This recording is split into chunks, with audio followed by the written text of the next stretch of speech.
Hi everybody, it's crazy, it's Monday, and it's time for the UPBGE video of the week. Now, before I get started, gotta give a shout out to my trusty, because you guys rock. To my crazy fam, I love you guys. And to my patrons, thank you for your continued support. Now, we are up to episode number 44, and last week we left off with the Motion Actuator, and we'll put it to right there, so let's get started. My body move, move, my body move. It's the Hippo Dance pickup line, one of the best moments of DreamWorks Madagascar 2. Wasn't, really too big of a fan of Madagascar 2, like Madagascar 1 because it was the original. But nonetheless, it moves. But it does it in distinct ways. For example, an animated character will use an actuator to control the bones and a motion actuator to control the general movement of the object into the scene, its orientation and position. So, unless the game character is doing a windmill exercise, your walking cycle will need this actuator. As a matter of fact, any object with or without an action assigned to it may need to rotate and move around. Therefore, this is one of the most important actuators and vastly used for a game. Let's take a deep look at the two available methods, simple motion and servo control. Okay, so let's switch on over to this one. Yeah, there we go. Okay, so what it's talking about is simple motion, okay, servo control, and they even got character motion. I don't think they had it back when this book came out, but they might have, so we'll see. All right, so I'm going to continue reading on. Okay, rotate it just a bit. Once activated, this actuator will keep playing until it receives a negative signal, or until it stops receiving the positive ones. So if you want to rotate your object a few degrees only when you press a key, you must use the tap option in the keyboard sensor. So what it's saying is, if we bring up a keyboard and we have it say you got a walk cycle, so if you hit W for the walk cycle, you're going to have to hit tap. Okay, you're going to have to put tap on there, because that way whenever you hit the W key, it's going to do that animation until you let go of the W key. See what I'm saying? So that tap is kind of important to have. Okay, so let's go into simple motion. That would be the first one. It's usually the default one that they put on it. So we're going to go with that first. Okay, so simple motion. The simplest way of moving an object is by changing its location in a specific direction. You can determine the offset in the X, Y, and Z axis, and in the next frame, your object will be that far from its original position. Okay, so if I hook this up right now, okay, since we're going to use the W key, I hate when I miss that. Boop. Okay, do it the other way. Okay, never had that problem before, but we're going to go ahead and just do it this way. There we go. And there we go. Okay, all right, so always put on true level triggering. I've always done that. It's just a habit for me. Okay, and we want to move it on the y-axis, which is this direction here. So we're going to go positive on the y-axis. And then I'm going to put in another keyboard sensor, because I don't like it just running off and not being able to do anything. So we're going to put the S key in. Of course, tap. Okay, and another motion sensor, which is right here. We're going to minimize this one. It's important to name, okay? It's important to name them, okay? So that way you know this is forward. We'll put that in there. Okay, so it's going on the y-axis. This is going to be backward. Okay, and then we'll hopefully connect that up. I don't know why it doesn't. 2.0 does not like to connect. 0.2.0 works better because you can just run straight across. I don't know why I don't want to do it with these on there. Makes no sense. But we're going to do backwards by 10 degrees. Okay, so when I hit play up here, okay, make sure I got it on there. When I hit play and I hit the W key, I go forward. When I hit the S key, I go backwards. This is the motion actuator. So when you got an animation and you got your character running, if he's running in place, it's not going to make any sense. But if he's moving forward as he's running, makes it look like he's actually running instead of just standing there.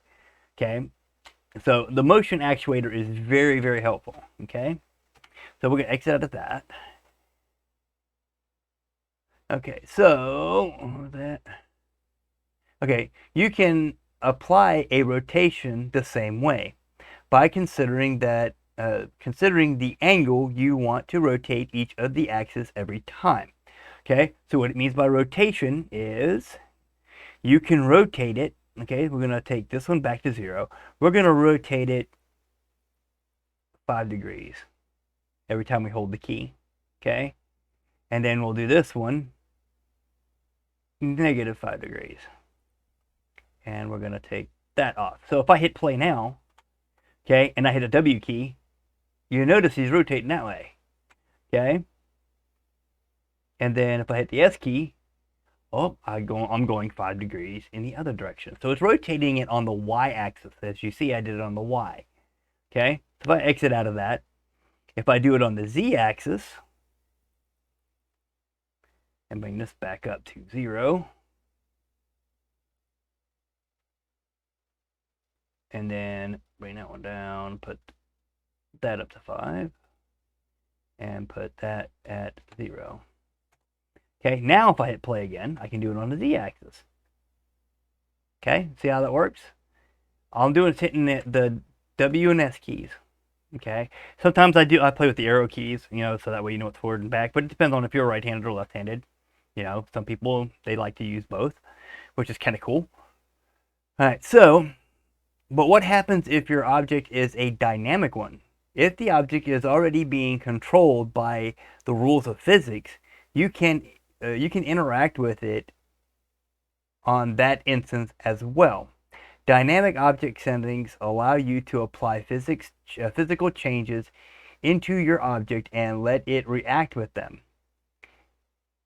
Instead of displacing it a few units away, you can actually push it with some force into a given direction. What will stop the object from moving in this direction forever? As in the real world, the reaction from the other objects will produce resistance through surface collision, also known as friction. There will be times when you want to move your object regardless of the other game actors' physics meshes. Ooh, see, that's 5 times fast. For those, you can still rely on the lock and rot options. That's easy. Get my map. Oh, I'm still got it on. Okay, the location and rotation, lock and rot. Okay.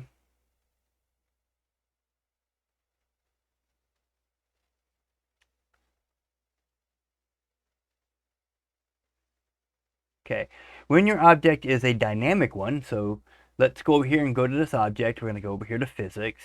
See, right now it's static. Let's put it on dynamic, see what happens. Now, if you notice, let's bring this up so you can see it.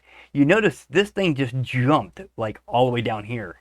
Okay, both of them did, not just one, both of them. Okay, so when your object is a dynamic one, you will see new options in the actuator. That's these guys right here: force, torque, linear velocity, and angular velocity. Okay, see, force, torque, linear velocity. I'm saying it, and dampening. Okay, dampening is this little guy right here. We did some stuff that has to do with dampening in previous videos.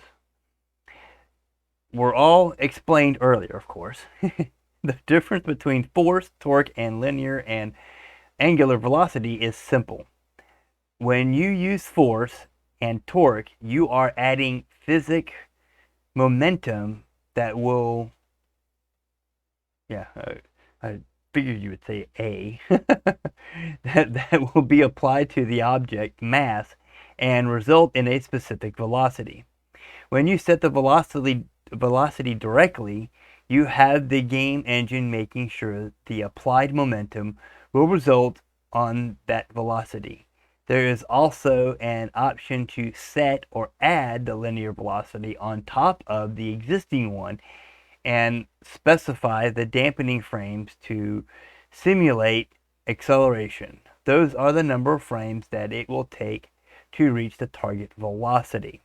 Okay, what they're meaning by that is you got a car game, and the car, when you press the gas, doesn't just jump and take off, does it? Sometimes. It depends on how fast the car is. But it doesn't jump right off the bat. It has a pause.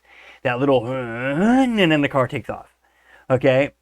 You know, the revving of the engine, so to speak. And that's what these do, these guys right here. Okay? When you apply, you know, these types of forces on there, a force, a torque, a linear velocity, or angular velocity, if you set a dampening effect, it will take so many frames before it gets up to that one point of velocity. Okay, you can have it go slow, you can have it go fast. Okay, local and global again. In Blender, there are two main coordinate systems, local and global. Whenever you refer to an axis, you should be aware of the system you want to use. The default one is always the global, also known as world. Okay, that's, where is it at? Yeah, I know, it's around here somewhere. Let's see here. I know I've got it somewhere around here. Yeah, right there. Okay. So you got global and local. You know, you've got normal, gimbal, and view, but that's those three right there are, you know, when you really want to do specific type things. Global is your, you know, your basically default, your world view. Okay. Local is the object's view. Okay. Okay, and so for the global / world view, and it will use the absolute X, Y, and Z reference of your scene. Okay, so the entire scene, it will use that one. That's this little guy right here. Okay, when you want to use the local one, which is shown as an L in the interface, the axis used will always be relative to your object's current orientation. So if, let's say if I go to local right now, okay, and I hit tab, I believe you can rotate X. So we'll do rotate X and we'll do 90. Okay, now if you notice, okay, that stays the same. But if I hit tab and come out of it and I go back to global, sometimes that works, I don't know. But I know it's object oriented. See, let's go to, I think it's local, rotate X 90. Yeah, now as you notice, okay, you got to do it in object mode. My bad. I'm used to doing it in edit mode. But if you notice down here, Y is positive this way, but Y is positive this way in the object mode. Okay, because you're at the local. You're using the local objects directions. Okay, when you go back to global, it's going to throw it right back to the global direction. So you want to keep that in mind whenever you're editing or you're doing stuff. If you're going to use local, okay, make sure that you do it in edit mode. Because see, if I do rotate X -90, okay, and then I tab out, guess what? It's still the same. But if I hit rotate X -90 this way, now it's back to normal.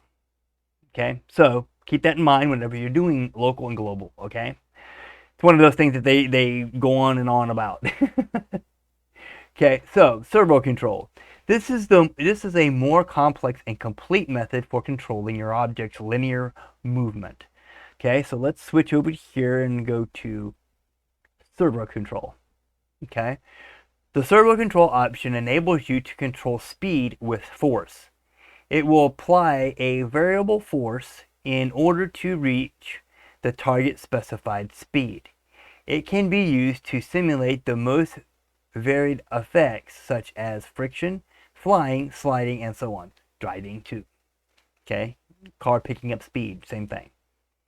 Okay, the servo control can and should be used for any object regardless of its dynamic or physics properties. Okay, it replaces both location and linear velocity from the simple motion option.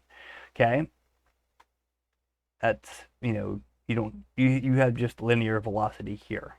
Okay, but on the simple, it replaces these guys right here. Okay, it replaces all those.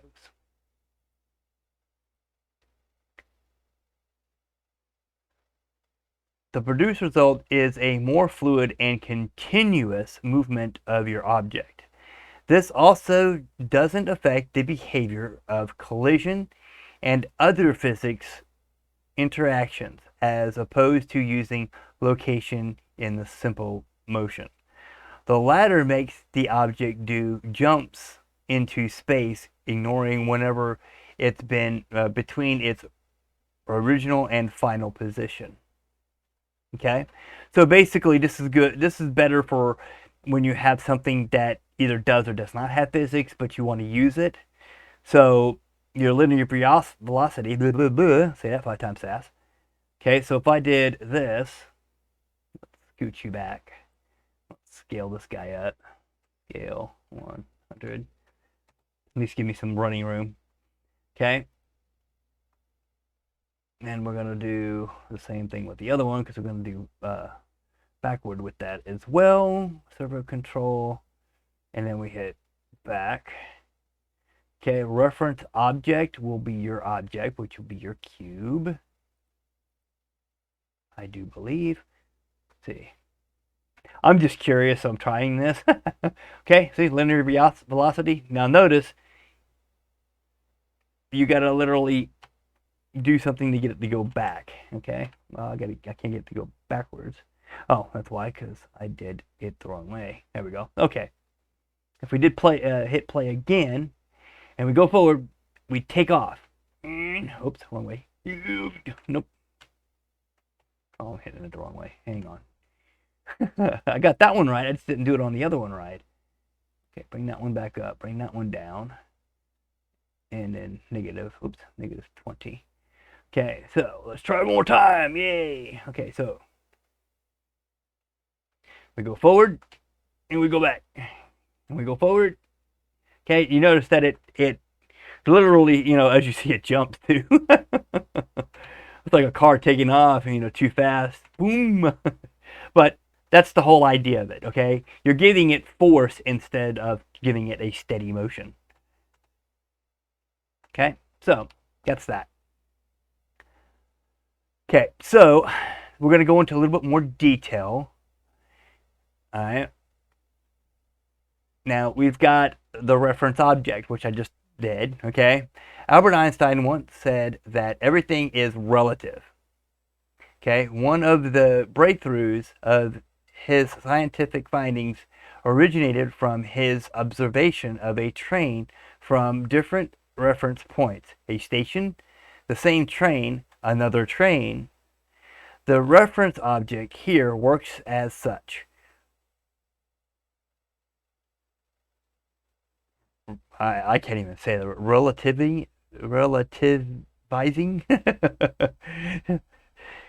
The new velocity from its position and velocity. Okay, so if you know what that word is, please, put it in a voice thing and send it to me, because I can't say that word. That's just too big of a word for me. All right, so the next one is linear velocity. That's right here is your linear, deal. Now you can change it. You have angular or linear, but we're going to go with linear velocity for right now. The target velocity used in the servo control calculation. Okay, force limit, which is these guys right here. Okay, and you can have the limit, which is these guys right here. So if you want to set the limit of how fast you can go, car speed, for example, you want to have one car go faster than the other, you will set the, this right here. Like on a slow car, the maximum would be 5. On a fast car, it'd be 10. Okay? It can control the minimum and maximum of the force applied in the object. The target velocity will eventually be reached, so this option works towards speeding up or slowing down the acceleration. Now, as you saw how fast it was doing with mine, because it had no limit, but I can actually put a limit of 2 on this if I really wanted to. Okay, actually it'd be 0.2. 0.2. Okay, and the minimum would be 0. So now, if I did that with the other as well, we're going to go 0.2, okay, and that was supposed to be negative 0.2, negative 0.2, okay, and we're going to put this at negative 0. It really don't matter. But now, if you hit play, okay, let me do it. I messed it up. Okay, we'll make it max. Make it max at 5. There we go. We'll do that because I think 2 stops it before it even starts.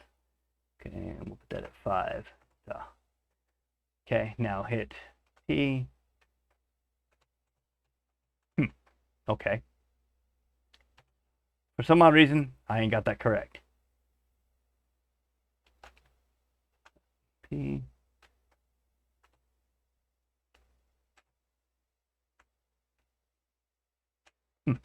Okay, well, needless to say, we'll continue on. Okay, advanced motion control.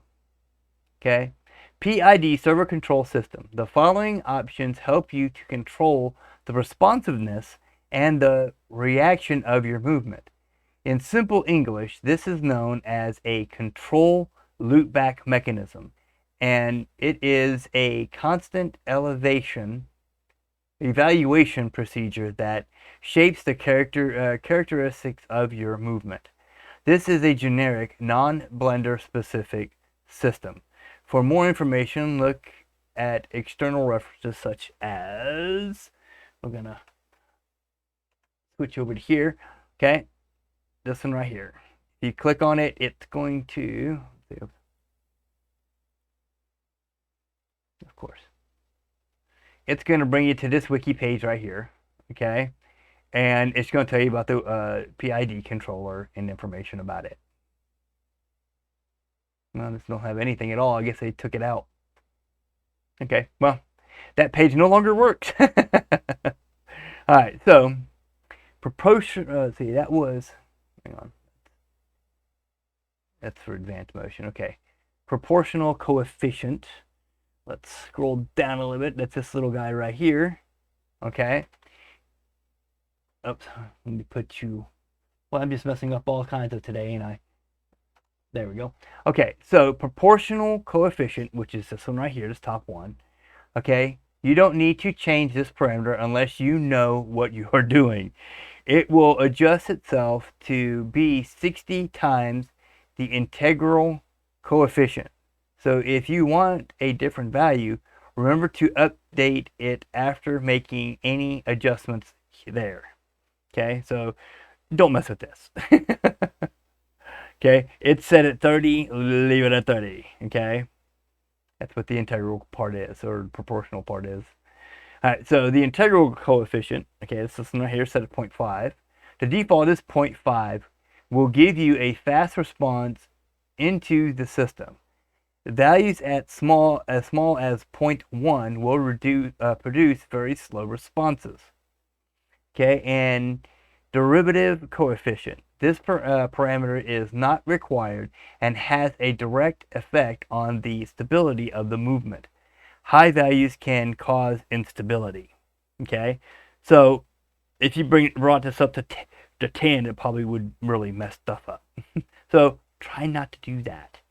Okay, next one is character motion control. Okay, so they do have this one. Last and more recent is the actuator to work with character objects, which is covered in Chapter 6. This actuator will only work if the object physics type is set to character. So in other words, this has got to be set to character. Okay?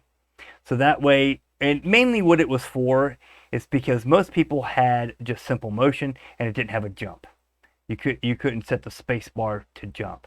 But this one has jump, and it has hardly ever worked that I know of, because if you turn this on, it's supposed to make your jump force right here 10. So, you know, I have No idea why, but yeah. Most of the time, most people I know say it didn't work, it never worked right. So, most of the options are already familiar to us. The only addition is the jump option, used to simulate a physics accurate jump from your character, which, like I said, it doesn't work. Okay. Alright, so the next one, where's it at? Next one we're going to go into is the parent, and I'm going to go ahead and cut it here because I'm at 25 minutes. I almost did a 30-minute video today. So we're going to leave it right here. Let me switch over real quick. We're going to leave it right here at parent. That's going to be the next one I do next week, next Monday. So keep your minds and, brains focused in on it. We'll catch up with that one next week. So, I mean, that's so far what it is. You get to play around with a little bit of the Motion Actuator, and that there's actually what actually makes your character move. Okay, your animation is just your character's motion. It's not making your character move forward. Okay, so basically, where's that one at? The Action Actuator. Okay, this little guy right here, you would do technically like a little mini video, and you would play that video throughout the whole thing. It's not really a video, it's just an animation. That animation sequence goes from 1 to whatever, 1 to 60 for 60 seconds, and you would hit the W key in order to make that work.